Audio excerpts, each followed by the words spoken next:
Ésaïe chapitre 34. Approchez, nations, pour entendre. Peuple, soyez attentifs. Que la terre écoute, elle est ce qui la remplit, le monde et tout ce qu'il produit. Car la colère de l'Éternel va fondre sur toutes les nations, et sa fureur sur toute leur armée, il les voue à l'extermination, il les livre au carnage.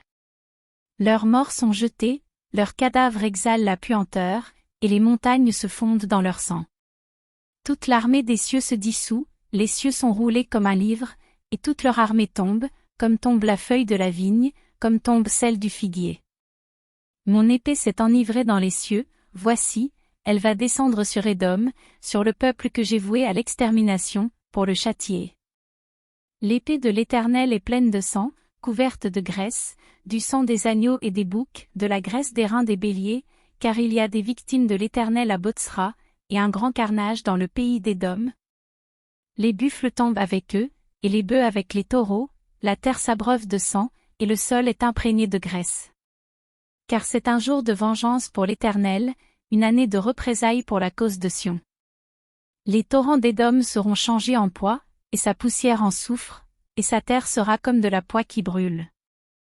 Elle ne s'éteindra ni jour ni nuit, la fumée s'en élèvera éternellement, d'âge en âge elle sera désolée, à tout jamais personne n'y passera. Le pélican et le hérisson la posséderont, la chouette et le corbeau l'habiteront. On y étendra le cordeau de la désolation, et le niveau de la destruction. Il n'y aura plus de grands pour proclamer un roi, tous ses princes seront anéantis. Les épines croîtront dans ses palais, les ronces et les chardons dans ses forteresses. Ce sera la demeure des chacals, le repère des autruches.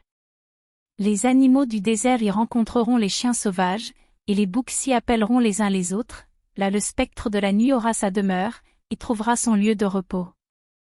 Là le serpent fera son nid, déposera ses œufs, les couvra, et recueillera ses petits à son ombre, là se rassembleront tous les vautours.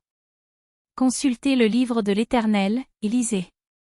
Aucun d'eux ne fera défaut, ni l'un ni l'autre ne manqueront, car sa bouche l'a ordonné.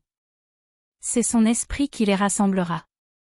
Il a jeté pour eux le sort, et sa main leur a partagé cette terre au cordeau, ils la posséderont toujours, ils l'habiteront d'âge en âge.